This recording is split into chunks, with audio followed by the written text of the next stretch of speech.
The Shining is one of the greatest horror films ever made, a cult classic and one of Stanley Kubrick's absolute masterpieces. By design, The Shining is a film shrouded in ambiguity and filled to the brim with easy-to-miss details you are likely to catch with each new viewing. Because of this, there have been tons of theories about The Shining over the years. There are literally hundreds of YouTube videos and documentaries made about this movie, like the film Room 237, a documentary from American filmmaker Rodney Asher that looks into some of the theories we're going to be talking about today. The Shining is one of my favorite movies of all time.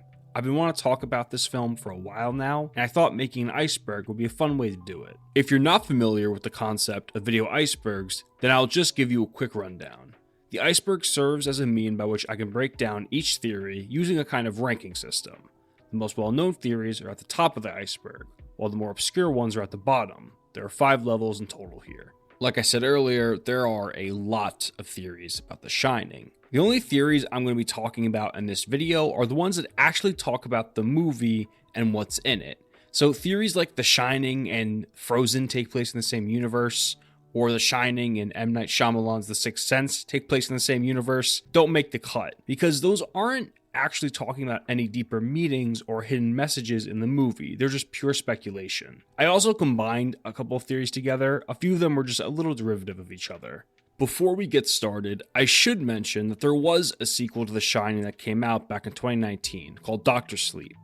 I'm not going to spoil anything in case you haven't seen it yet, which, by the way, I think you should because I actually really like this movie. But Dr. Sleep answers a lot of questions that were left ambiguous in the first movie, like how the Overlook actually works and how Danny has the ability to shine in the first place, and what the shine actually is. It just kind of explains everything more or less. I'm going to try to not bring Dr. Sleep up too much during this video. If you consider Dr. Sleep to be canon to Kubrick's The Shining, which it is, it debunks nearly every theory on this list. I really don't think that should matter though. While it is technically a sequel, Dr. Sleep is more of an adaptation of the King novel than it is a sequel to the Kubrick film, if that makes sense. Dr. Sleep director Mike Flanagan has also said in interviews that the studio wouldn't let him make a Dr. Sleep movie without connecting it to the Kubrick film. Initially, it was just going to be more of a standalone. The point is, the original film can still be enjoyed without having to consider Dr. Sleep too much. The only times I will bring it up is in instances where a theory will derive from an idea presented in Dr. Sleep that relates back to The Shining. I think it'll make a little bit more sense once we actually get into it, but other than that, I won't be bringing it up too much. Alright, with everything else out of the way, let's finally get into some theories. Level 1. This is the top of the iceberg. So these are the most well-known theories for The Shining. These are the ones that, even if you aren't a huge mega fan of this movie like I am, you have likely heard of at least 1 or 2 of these at this point. Kubrick faked the moon landing. This is, by far, the most popular theory from The Shining.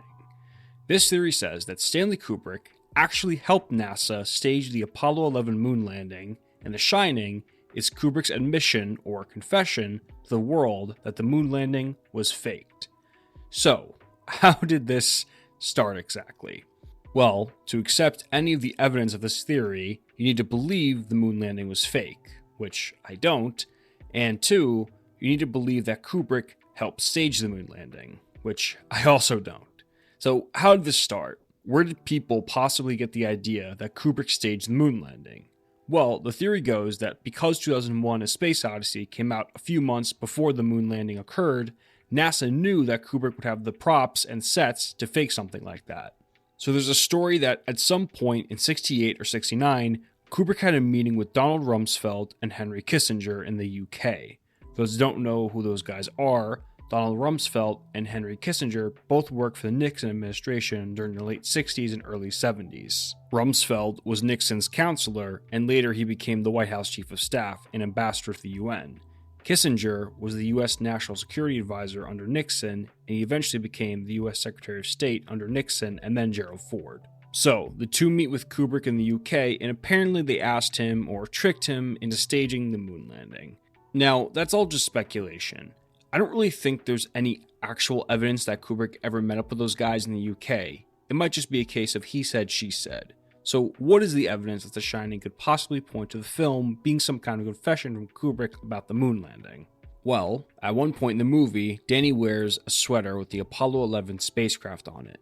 Apollo 11 was, of course, the craft used during the United States' first journey to the moon, piloted by astronauts Neil Armstrong, Michael Collins, and Buzz Aldrin. Some people have also said that the famous red and yellow carpet seen throughout the film resembles the launch pad from the Apollo 11 mission. I don't know if I really believe that. I mean, yeah, it's a similar shape, but that just seems like a big stretch to me. The famous red and orange carpet was designed by David Hicks. Hicks was actually a big-time interior designer who actually worked on a few movie sets from time to time, helping design the sets. Although by all accounts, Kubrick and Hicks never met or collaborated on anything. A lot of Hicks's designs were used in movies. And the particular carpet seen in The Shining had actually been in circulation since the 60s. The crew more than likely found the carpet somewhere and decided it would be good for the movie. Whether or not the carpet was chosen because it slightly resembles the shape of a launch pad, I guess we'll never know, but I highly doubt it. I think more than likely it was chosen because it's such a foreboding design with very intense colors. The design elicits a feeling of worry and dread, which is something I think you would want in a horror film. Some people also noticed that in the Overlook's pantry, there was some Tang on the shelves. You may be wondering why this has any significance at all. Well, back in the day, Tang was the official drink of the astronauts. It's what the astronauts would drink when they were stationed in space. There even used to be commercials that would show these young kids growing up and drinking Tang and becoming astronauts. Speaking of the pantry, in the scene when Jack is bargaining with Grady before the doors opened, there's a box behind him with the number 39000. You can actually see this box a few times throughout the movie, like here behind Danny's shoulder. Some people believe this represents the space center the Apollo 11 launched from, the Kennedy Space Center Launch Complex 39. 39 was also the designation number for the launch pad the Apollo 11 craft took off from. Some have theorized that the Grady sisters, the two twin girls, may represent NASA's Gemini space program. Gemini was NASA's second human spaceflight program starting in '61. The Gemini programs were meant to test equipment and train astronauts while in the Earth's orbit for future Apollo missions, like Apollo 11. So what does this have to do with the twins? Well, the word Gemini, which is the third astrological sign in the zodiac, actually means twins. And then, of course, there's room 237. In case you don't remember, 237 was the room Danny got scratched up in, and Jack found the old naked lady in the bathroom. In the book by Stephen King, it was room 217. So why was the room number changed? Well, there's not really a clear answer. Some people say the Timberline Lodge, which was the hotel used for the exterior shots in the movie, requested that Kubrick change the room number because they were worried that future patrons would be terrified to stay in room 217. But others have disputed this, and apparently the Timberline Lodge didn't even have a room 217, so people aren't too sure why the change was made. One theory about the change says that Kubrick chose 237 because it represents the distance between the Earth and the Moon, 237,000 miles, which, by the way, isn't the right number. The real number is closer to 239,000 miles away. But I think in 1980 when The Shining came out, most science textbooks probably said it was 237, so it technically would have been correct at the time. One of the theories presented in the documentary Room 237 says that if you look at the key fob for 237 and rearrange the letters that are there are two words you can make from them, moon and room, which would make 237 the moon room. The funny thing about that is, it's not even right. You can also make the word moron out of the letters from the key fob, which come on, King himself couldn't write irony that good. There are a few other things, like after Danny leaves room 237, his Apollo 11 sweater is ripped and he has a big bruise on his neck. Some people believe this could represent a gag order or an NDA Kubrick had to sign when he agreed to fake the moon landing. And then there's also the famous speech Jack gives to Wendy in the lobby. Does it matter to you at all that the owners have placed their confidence and trust in me, that I have signed a letter of agreement, a contract, in which I have accepted that responsibility? It's believed that this speech, which was not in the original novel, was a conversation Kubrick had with his wife, but the deal he signed to stage the moon landing. I do not believe Kubrick faked the moon landing. I don't believe the moon landing was faked at all. But even if it was, I certainly don't believe that Stanley Kubrick, out of all people, would be the one to fake it. And I was the person who filmed it. You're serious, and okay. I'm serious. I'm dead serious. The conspiracy theorists were right on this occasion. A lot of the quote-unquote evidence here is really circumstantial. The only thing I can't really give an explanation for is the sweater. It was obviously a very conscious choice to have Danny wear that. There might be something there, but if you take that away, then everything else here just kind of crumbles. Unfortunately, because of that, I don't give this theory much credit. Native genocide. Like the moon landing, this is one of the most popular theories for The Shining. This theory states that The Shining is secretly about the genocide of the indigenous Americans. Early on in the film, when Ullman is walking the Torrances through the hotel, he says that the Overlook was built on a Native American burial ground. He even said that the workers had to fight off the local native tribes while building the hotel. There are tons of Native American imagery throughout the Overlook, like rugs, buffalo heads, and paintings. And then there's the calumet powder in the pantry of the Overlook. A calumet was a type of peace pipe used by the native tribes. There are two instances when the powder shows up. First is when Dick Halloran first talks to Danny telepathically, and then when Jack is bargaining with Grady to get a chance to kill his family again. In both scenes, there's some kind of deal being made. Dick makes an agreement with Danny that he can contact him if anything goes wrong. And then in the pantry, Jack is bargaining with Grady to let him out so he can try and kill his family again. Some people have also interpreted the famous elevator blood scene to represent the blood of the natives spilt by the white settlers. I like this theory a lot. Out of almost every other theory on this list, this is the one I find the most believable. All the Native American imagery seen throughout the Overlook, plus the Overlook's backstory, make for a very compelling argument for this theory's validity. The Holocaust theory. Kubrick always wanted to make a film about the Holocaust, but never quite got the chance to. According to believers of this theory, however, they will tell you that Kubrick did make a film about the Holocaust, and that film is The Shining. This theory started when people started taking a closer look at the typewriter Jack uses when he's writing his book. Why does this have any significance? Well, the typewriter Jack uses is German. It's an Adler brand typewriter. Adler in German is eagle. The eagle was the symbol of the Nazi Party. An eagle is also an American symbol, and this actually plays back into the native genocide theory. There's a lot of eagle imagery throughout the Overlook, and the belief is that Kubrick uses the eagle to draw a parallel between the atrocities committed by the Nazis in World War II and the mass genocide of the Native Americans by the white settlers in America. A few theorists have also noticed that the number 42 seems to appear throughout The Shining a lot. For example, we can see the number 42 on one of Danny's shirts that he wears. And then later on, when Danny and Wendy are watching a movie on the TV, the movie they're watching is called The Summer of 42. There's a scene where we see a bunch of cars parked outside of the Overlook, and if you count them all, you guessed it, 42. Even the infamous Room 237 plays a part in this theory. What do you get if you multiply 2 times 3 times 7? You get 42. Why does the number 42 keep showing up in the movie, and what the hell does it mean? Well, people believe that 42 refers to the year 1942, which was the year that they started their final solution. I think the whole 42 thing is more of a coincidence than anything else, and to be honest, this is when the theory starts to lose me. I mean, why 42 out of all numbers? Why not 39, like the year 1939, when the Nazis invade Poland? Oh, well, I guess the whole Moonlanding theory kind of takes the number 39, so they had to go with something else. Again, I just think it's a coincidence. I think it's one of those things where you find it because you're looking for it. Now, this doesn't mean I discredit this whole theory. In fact, I could definitely believe that Kubrick might be comparing the Holocaust to the genocide of the Native Americans. I don't believe the whole purpose of The Shining is to be a Holocaust movie in disguise, but I can definitely believe that the purpose is to compare the two. Level 2. These are the theories that the average person will probably not know, but if you're a casual fan of The Shining, then you've probably heard of a few of these. Theseus and the Minotaur. This one is actually pretty interesting. So you may or may not know that the iconic hedge maze that appears in The Shining is not in King's original novel. It is a completely new addition to the movie.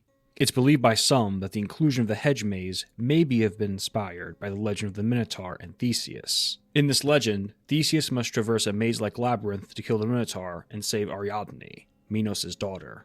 The way Danny escapes the hedge maze, by retracing his steps, actually mirrors how Theseus escaped the labyrinth, by tying a piece of rope around himself and retracing his steps. One theory presented in the doc Room 237 says that when Jack Nicholson does the iconic Kubrick stare, he kind of resembles a Minotaur with the way his face is lowered to the ground but his eyes are pointed up. I'd be willing to believe that a bit more if the same facial expression wasn't already done in other movies like A Clockwork Orange and Full Metal Jacket.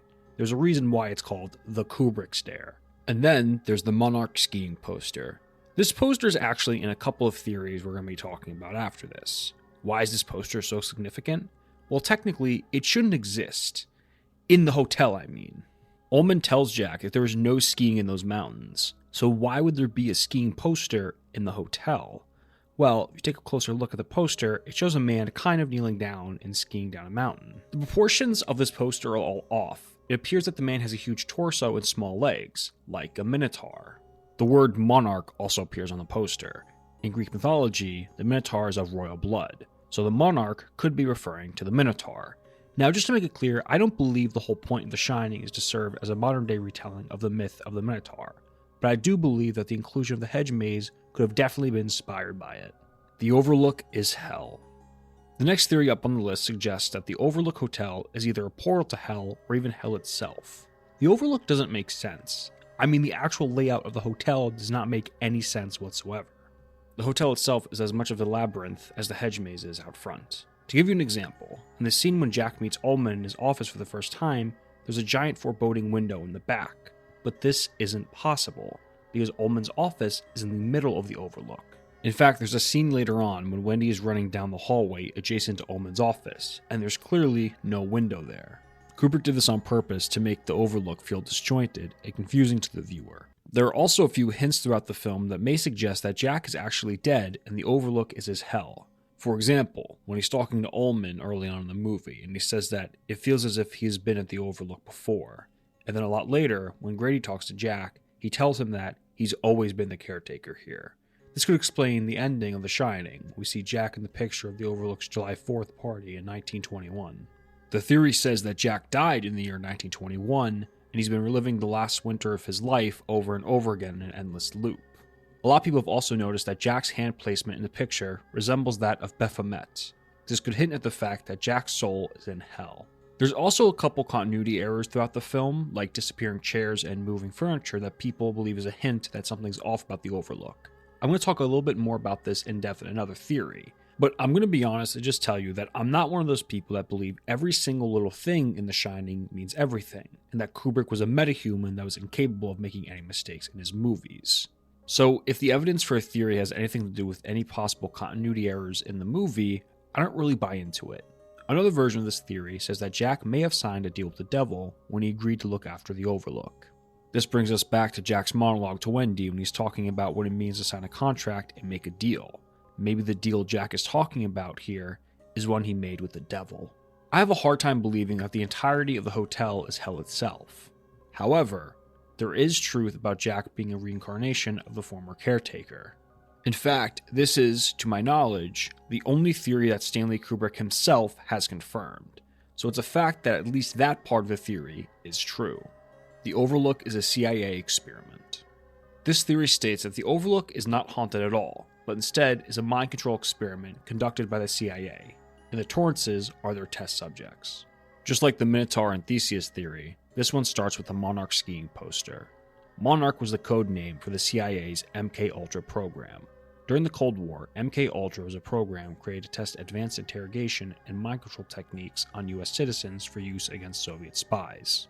This theory says that the Overlook is one of those tests. Bill Watson always seemed like a weird character to me. He's supposedly the summer caretaker for the Overlook, and has worked there for a long time. Yet when asked to complete a simple task like carrying Jack's bags to his room, he seems angered and annoyed by the request, like the task is beneath him. When Jack has his first meeting with Ullman, Bill is there, but he hardly says anything. He just stares intensely at Jack, almost like he loathes him. Well, this theory suggests that Bill Watson doesn't actually work at the Overlook. He's a CIA agent whose real job is to make sure the experiment runs smoothly. In this scene, he's actually testing Jack to see if he'd be a good test subject. And then later, when the weird things start happening, they are just hallucinations from drugs being administered to the Torrances, either from the air ducts or in their water or food. It's possible this wasn't the first time these tests were done at the Overlook. Maybe Grady and his family were the first test subjects. Maybe that test failed, and now the CIA is going to use the Torrances in their next test. I think a lot of the evidence for this theory is superficial. It's a neat concept, but I don't think there's really any weight behind it. The Shining is meant to be watched backwards. To put it simply, this theory suggests that The Shining was meant to be watched both forwards and backwards, and that if you compare them side by side, it will reveal some hidden meaning that Kubrick sprinkled in there. Remember when Wendy looks in the mirror and we see that red rum is actually murder backwards? Well, that's our first hint that The Shining is meant to be viewed in reverse. And then when you play some scenes backwards, it completely changes the meaning of that scene. For example, when Jack is following Wendy up the steps, if you play that in reverse, it looks like Wendy is actually chasing Jack. There's a few more examples that I'll show on the screen. I don't think watching The Shining backwards actually unlocks any secrets to the movie, but it does make for some cool imagery. Level 3. These are the theories that are not really known to the general audience, but if you're a big fan of The Shining and have gone out of your way to read about The Shining, or maybe you've looked up some videos on YouTube, then you might have heard of a couple of these theories. Danny opened the door. In the scene when Jack is stuck in the walk-in pantry, he makes a deal with Grady that if he lets him out, he'll kill his family like he was supposed to. Jack says he'll do it, and then the door opens. So, what's going on here? How did the door open? The easy answer would be that Grady's ghost, or spirit, opened the door. But other than this one instance, we haven't seen any evidence that the spirits can actually interact with the world physically. The Overlook needed Jack in order to get rid of Dick Halloran. It couldn't really do it by itself. So how could it have opened the door? Well, this theory suggests that it was actually Danny who opened the door. It makes sense in theory because we've seen Danny sleepwalk. His imaginary friend Tony kind of takes over his body. So in this moment, the Overlook could use Danny and have made him open the door. Here's the problem with that theory. Jack is getting out of the pantry because he agreed to kill his family. So if Danny was the one who opened the door for him, why doesn't he just kill him right there? Unless the idea that Danny telepathically opened the door, but we've never seen him do anything else like that again, so there's no proof that he can even do it. The only glaring issue with this theory is, if Danny was there and he physically opened the door, why wouldn't Jack just have killed him? Why would he let Danny walk away only to try and kill him later on? It just doesn't make very much sense. The Wendy Theory. This theory suggests that Wendy is actually hallucinating the events of the Overlook. What's the evidence for this? Well, there are a lot of continuity errors throughout the movie, and Kubrick, being the all-knowing, all-powerful being that he is, couldn't possibly make a mistake. I guess you can tell I'm being a little facetious here. But some people have noticed that a lot of these continuity errors seem to happen when Wendy is on screen. For example, when she goes to talk to Jack in the lobby while he's writing, there's a wooden chair behind him. But when the camera cuts back to Jack, the chair is suddenly gone. In the same scene, Jack is seen holding the paper out of the typewriter. But when she starts walking away, he starts typing again, and there's paper already in the typewriter. Later, when Danny and Wendy are watching TV, I believe it's the scene when they're watching The Summer of 42, there's no cord on the TV. So, this could be one of Wendy's hallucinations. The theory actually goes further than this. Some people have taken it as far as saying that Wendy is actually the one who abused Danny, but just convinced herself that it was Jack.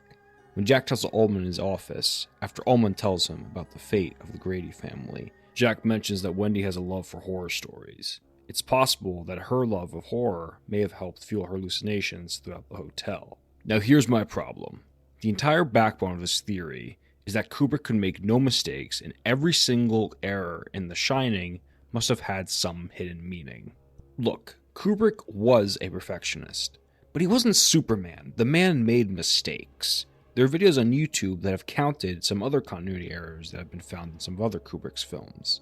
You also have to keep in mind that it takes a long time to make movies. On average, when a movie is getting made, about 60 seconds of the actual film gets shot in a day. That's on a good day, if you're lucky and there were no hiccups on set that day. So whenever you're watching a movie, if a scene is longer than 60 seconds, the likelihood is that that scene was filmed over the course of days or even weeks. There are a lot of moving parts on a movie set. Things get moved around, they get lost, and they get replaced. Kubrick also isn't the one checking the sets in between takes. Other people do that. He's making sure the movie's getting filmed and that the actors are hitting their lines. He has bigger fish to fry to make sure a chair is in the same spot it was days ago. Jack is gay.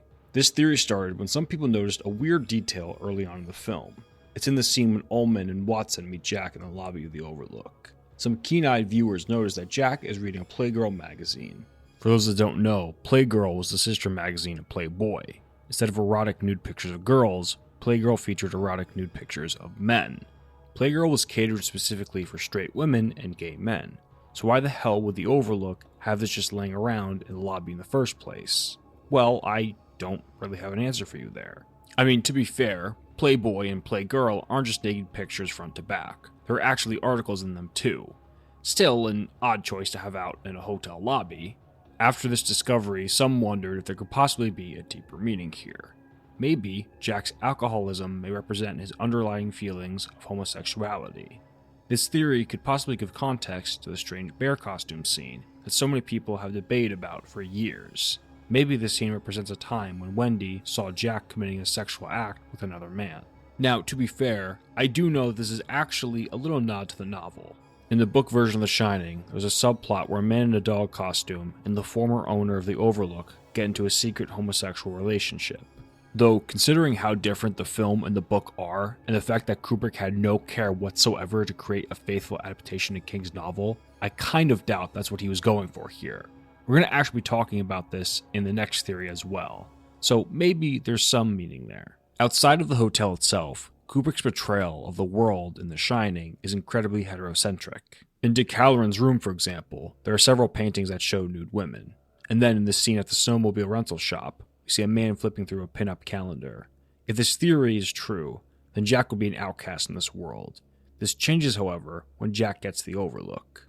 It's possible the hotel represents a place for sexual liberation for Jack. Take Ullman, for example, the Overlook's current manager. Multiple times throughout the film, Jack mistakenly calls Ullman all men, meaning that the Overlook is a place for all men. This could explain why the Playgirl was in the lobby in the first place. The famous scene with the naked woman in room 237 has been a topic of debate for a while. Could this theory possibly give this scene some context? When Jack walks into 237, he finds a beautiful naked woman coming out of the tub. At first, he embraces her, but when he does this, he's disgusted by it, seeing the beautiful woman as an ugly hag. He tried putting up a facade. He quickly realized this wasn't going to work. When Jack's in the Gold Lounge, he's telling Lloyd, the bartender, how much he can't stand his family. Lloyd replies, in a rather sarcastic tone, "Women, can't live with them, can't live without them," as if Lloyd is tempting Jack, showing him what his life could be like if he embraces his true self. And then a little bit later, when Grady accidentally spills a drink on Jack, the two go to the bathroom alone while Grady pats Jack down. Grady tells Jack he once had a wife too, a wife that did not approve of the Overlook, a place of sexual and moral freedom, so he had a quote-unquote deal with her. He's trying to convince Jack without saying it outright that he should do the same, thus freeing himself from the heterocentric constraints of the outside world. The only problem with this theory is that in the boiler room of the Overlook, there are pictures of some pin-up models hanging up on the wall. They're hard to see, but they are there, so that kind of puts a mark on the whole gay utopia thing. However, it's hard to outright deny this one. Like the Moonlanding theory, there's really only one piece that ties it together, which in this case is the Playgirl, which, yeah, I still don't have a good explanation for. The Jack and Danny theory. I'm going to put a trigger warning on this one, because this gets really, really dark. So use the timestamps below if you want to skip ahead. The basis of this theory starts again with the Playgirl magazine, much like the last one. The specific issue of Playgirl Jack was reading was from January 1978. In this issue, there was an article titled "Incest: Why Parents Sleep with Their Children." This caused some discussion. Is Kubrick trying to say something else here? We know Jack physically abused Danny. He dislocated his arm one day when Danny was playing with his school papers. But is it possible that abuse could have been sexual as well? Let's go back to the scene with the man in the bear costume. If this is supposed to be a nod to King's novel, why was the dog costume changed to a bear? Well, this theory says that the bear represents Danny, and the other man could represent Jack. Danny is associated with the image of bears throughout the entire film. For example, in the scene when Danny is talking to the doctor after his seizure, by the way, we'll be looking at this scene closer in a minute, but in the scene, Danny is lying on a brown bear pillow pet. There's also a picture of two bears above Danny's bed in the Overlook. Now, let's go back to the scene with the doctor. She's asking Danny about his imaginary friend, Tony. It's believed that Tony is a manifestation of Jack's abuse towards Danny. With this idea in mind, some of the answers Danny gives cast a very dark shadow. For example, when the doctor asks about Tony, Danny says things like, "He lives in my mouth," and "He hides in my stomach."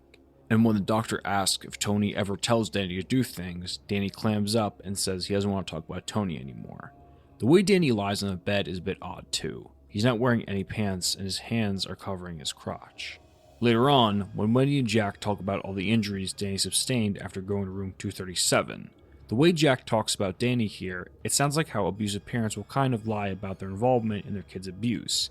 He says that Danny lied and he caused the injuries himself. Now obviously, this part may not be specifically talking about sexual abuse. Jack could just be dismissing his involvement in the physical abuse he caused to Danny, which he also does when he's talking to Lloyd later on in the bar about dislocating Danny's arm. Honestly, I wish there was more I could say here to disprove this. I really do, because it's so dark. But the evidence is unfortunately really compelling. The boner theory. During Jack's interview early on in the movie, Ullman stands up to meet him halfway to shake his hand. While he does this, there's this black paper tray sitting on his desk. When he goes to shake Jack's hand, he leans over the desk and he sort of bends to the paper tray, and it makes it appear as if Ullman has a huge erection. And that's basically it. What does this mean? What does this represent? I don't know. I guess it could tie into the Jack is gay theory, or even the Jack and Danny theory. Maybe the erection could represent a sort of shift in power between Ullman and Jack. Maybe this plays into the theory that the Overlook represents a place of total, complete sexual freedom. Or maybe people are reading way too deep into something that means nothing. Level 4. These are the theories that only mega fans of The Shining will likely know about. If you've heard of any of the theories on this list, then you've likely watched the movie a ton and have spent a lot of time researching the many theories on The Shining. Kubrick and the clouds. In the beginning helicopter opening shot of The Shining, some people believe that Kubrick superimposed himself in the clouds after his name scrolls up and out of the frame. Okay, here's what I'm going to do. I'm going to keep this still up for a while.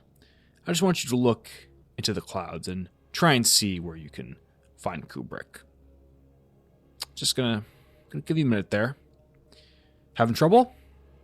I'm gonna zoom in a little bit to where people say Kubrick superimposed his face into. Alright, now look hard. Look really hard. See it yet? No? Okay, I'm gonna make this easier. I'm going to show you a picture with Kubrick's face superimposed into the clouds, and around the same area people say that you can see it. There you go. You got the picture now? Okay, that's in your head. Now I'm going to take it away and just go back to the clouds. You see it? Do you see it? No, you don't see it. And if you said yes, you're a fucking liar, because it's just clouds. It's just fucking clouds. I swear to God, I've looked at these fucking clouds for like hours now. It's not there. It's just not. Like, this one's just so silly. It's just not there. Honest to God, if you really do see it, please tell me, because I just see fucking clouds, man. The Dopey theory. Early on in the film, there's a scene where Danny is in his bathroom talking to Tony. This is where Danny starts getting visions of future events. This is where he first sees the blood rushing out of the elevator bank. When the camera first pans into Danny in the bathroom, we can clearly see there's a sticker of Dopey from the Seven Dwarves on his bathroom door. After Danny has the vision, the Dopey sticker is no longer there. Dopey is of course the dumb one out of the Seven Dwarves. He's the dope. Some people have interpreted this to mean that now because Danny has seen some future events, he's no longer ignorant about the world. He knows how it works and he knows what's going to happen. He's sort of been enlightened. He's no longer a dope. Again, I'm going to refer to what I said earlier. Movies take a long time to make. Things get moved around. Nothing more to say here. The reincarnation theory. So, we all know about the famous ending shot of The Shining, where we see Jack in a photo for the July 4th celebration in the Overlook in the year 1921.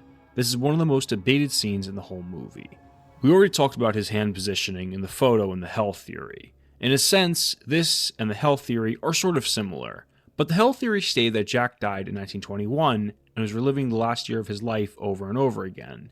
This theory states that Jack is the reincarnation of someone who used to work in the Overlook years prior. Initially, a ton of people, myself included, interpreted this scene as meaning that the Overlook absorbed Jack's soul. But believe it or not, Kubrick himself actually spoke about this scene and said that the photo actually suggests that Jack is the reincarnation of a former official at the hotel. Honestly, this theory makes a lot of sense, especially when you think about what Grady tells Jack in the bathroom. He tells Jack that he's always been the caretaker. And of course, Jack also says that he feels like he's been in the Overlook before. Now there's a detail that a lot of people missed the first few times they watched The Shining. There are actually two different Gradys mentioned in the movie. There's Delbert Grady, who's the ghost Jack talks to in the bathroom, and then there's Charles Grady, who's the former caretaker of the Overlook. So it's possible that Delbert is related to Charles, or he's the reincarnation of Charles Grady. So maybe the person we see in the picture was named Torrance too, and Jack is his reincarnation.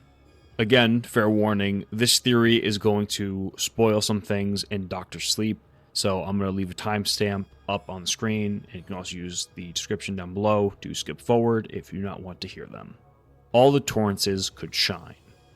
Dick Halloran tells Jack that his grandmother had the ability to shine too, so the ability to shine can be passed down to your genes. So it's possible that Danny got the ability to shine from his parents. This might explain why the hotel targeted the Torrances in the first place, and why no strange happenings seem to happen in the Overlook during the summer. Maybe the hotel needs someone with the ability to shine in order to haunt them. In King's novel, it's hinted that the ability to shine is actually stronger in people who experienced some kind of trauma in their childhood. For example, it's mentioned in the book that Dick Halloran was a victim of child abuse, just like Danny. So maybe Jack and Wendy's shine was just laying dormant, but the horror they both experienced in the Overlook could have brought their abilities out. In fact, some people have theorized that Jack might have let himself out of the pantry using his shine. I know I said I wasn't going to rip Dr. Sleep a ton during this video, but I'm going to make an exception here because there's a lot of ideas in Dr. Sleep that are brought up that may support this theory. When Danny returns to the Overlook with Abra, he tells the young girl that he believes the Overlook itself preys on the souls of people with supernatural abilities. This is sort of confirmed when Danny summons the spirits of the Overlook and they collectively consume Rose the Hat's shine. This idea is sort of going to come up again when we talk about the Grady twins later on. But the basic idea, or at least the idea that comes from Dr. Sleep, is that the Overlook only wants to absorb the souls of people who can shine, which is why nothing weird ever occurred during the summer season at the hotel. This theory seems to make a lot of sense at first, but there's one big issue: Dick Halloran. Dick Halloran could shine, and he survived in the Overlook for years. Maybe his abilities were more advanced than Danny's, and he can somehow fight against the Overlook. I mean, Jack was the one who killed Halloran, so maybe the hotel needs a regular person so it can kill the person who can shine. But how could have Dick survived for years then? There were tons of people in the Overlook when Dick was there. It couldn't possess any other people just to kill him? I have a hard time believing that. Stanley Kubrick killed Stephen King. Okay, obviously Stanley Kubrick didn't really kill Stephen King. That'd be a little weird considering Kubrick has been dead for a while and King is still very much alive and kicking. It's no secret that the movie was different from the book. Kubrick had no interest in making a faithful adaptation of King's novel. They are so different, in fact, that other than the basic premise, the two share almost nothing in common. There are far too many differences to name here. One difference from the book to the movie is the car that the Torrances drive. In the book, they drive a red Volkswagen Beetle. In the movie, it's a yellow Beetle. There is a red Beetle later on in the film, though. We see it crushed underneath a semi-truck. Some people believe this is a subtle hint that Kubrick is giving King the finger. King based Jack in the book off himself. King dealt with severe alcoholism in the past. This is why he makes many characters in his stories former or current alcoholics. It's something he relates to. I believe that the red Beetle the Torrances drive in the book was based off a red Volkswagen King had in the past. So when Kubrick destroyed the red Beetle in the movie, he was effectively killing Stephen King. Level 5. These are the theories that, unless you have been searching for hours looking for every single possible theory you can find about The Shining for research purposes, there's a pretty low chance you've heard of any of these. Danny is the real villain of The Shining. What if Danny used his abilities to get revenge on his father for all the abuse he put him through? Danny certainly had the motive, and the ability to shine might have given him the means to achieve his ultimate goal: kill his father. Well, maybe Danny didn't want to kill Jack at first. Maybe he wanted to push Jack enough until he had another break and Wendy would finally leave him. Unfortunately, Danny realizes that Wendy's going to stay with Jack no matter what. This is when Danny summons Dick Halloran to be a sacrifice so he can show his mom that Jack is far beyond saving. Maybe Danny pushed a little too hard though, and accidentally put his and his mother's lives in danger. Again, this theory is more speculative than anything, and the evidence is pretty weak, so I don't believe this one very much at all. The Grady twins had the Shining. I actually really like this theory. So, if the Overlook needs someone with supernatural abilities to pry on, then it would make a lot of sense that the Grady twins had the shine, considering that the only other tragedy we hear about in the movie was the Gradys. Danny has visions of future events, like blood rushing out of the elevator. Then, when Grady's talking to Jack in the bathroom, he tells him that he found one of the twins with a matchbook trying to burn the hotel down. It makes sense that if one of the twins got visions like Danny did, they might try to burn the Overlook down to stop that from happening.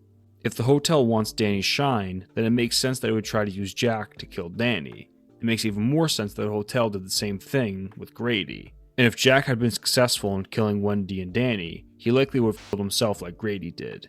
This theory could also explain why room 237 is so important. The idea is that before the Gradys came to stay at the Overlook, the spirits or entities of the hotel were only in room 237. Something happened there years prior and trapped some kind of evil spirit in that room. And then when the Gradys came in the off-season, they stayed in 237. The spirits used the twins so it can spread itself across the entire Overlook. And then once the spirits had the whole hotel, they drove Grady mad, driving him to kill his twins. Now, the only problem with this theory, again, is Dick Halloran. If the Overlook needs to prey on someone who can shine, then why didn't it kill Dick Halloran years ago? Well, Halloran does tell Danny that he has the strongest shine he's ever felt, so maybe the Overlook needs someone who have a really strong shine in order to prey upon them. Maybe the Grady twins also had a really strong shine ability. I like this theory a lot and can definitely see part of it being true. Clearly there's something different about room 237. It's not hard to believe that that's where the haunting could have started. Maybe the entity couldn't move by itself, so it had to use the twins to spread itself. I'm going to give another spoiler warning for Dr. Sleep, so again, timestamp on the screen and use the description down below to skip forward if you don't want to hear them.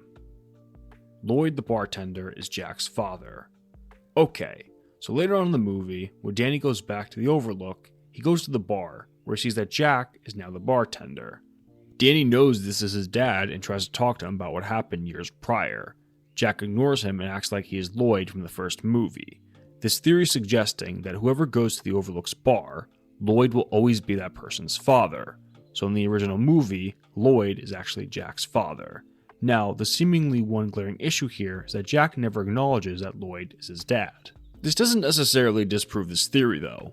We don't really know what Jack's upbringing was like, at least not in the movie we don't. Maybe Jack never met his father, so he would have no reference as to what his dad would look like. If this was true, then he wouldn't know if Lloyd was his father or not. And I mean, Lloyd and Jack do look similar enough that they could be related somehow. Or maybe, because Danny can shine, he has some kind of clairvoyance and can see through the hotel's tricks.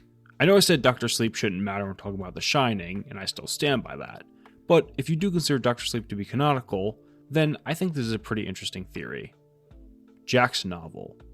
Okay, so there's not really much evidence to this one, but the theory goes that all of the weird things happening in the hotel are actually just in Jack's novel. The whole haunting thing doesn't really start until after Jack starts writing his book in the lobby. So the thought is that everything that happens prior was real, but all of the creepy horror stuff afterwards is just a part of his novel. This kind of mirrors how Stephen King actually wrote The Shining. Again, there's not much solid evidence to this one, it's more just a neat concept.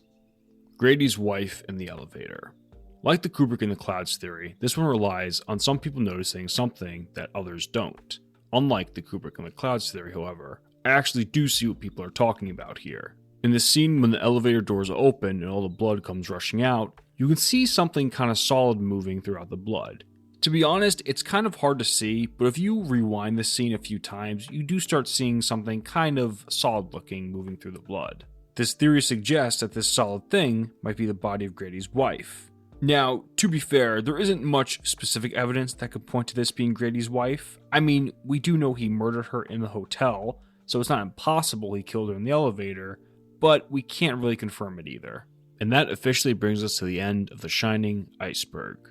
So, now that we've gone through each theory, do I think any of them could be true?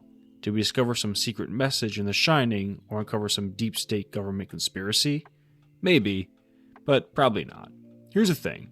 While I do think there's a few theories on here that do have some weight to them, like the native genocide theory or the Holocaust, for the most part, I don't believe the rest of them to be true, other than the ones Kubrick confirmed himself. I know we all love to watch The Shining and try to piece together the clues, but to be honest, I'm not sure there's an answer to the puzzle. I think Kubrick purposely put a lot of red herrings in the film so we would do exactly what we're doing now, speculate.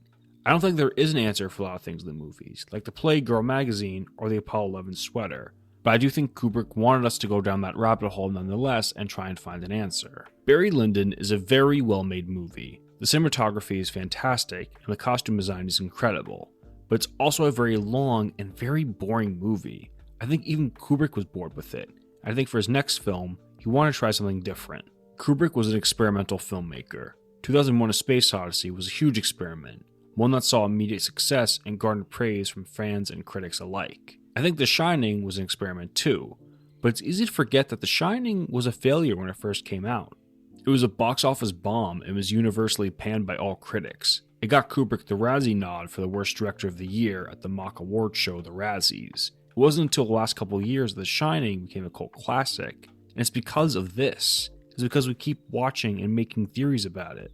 It's because of docs like Room 237 that got people talking and interested in this movie again.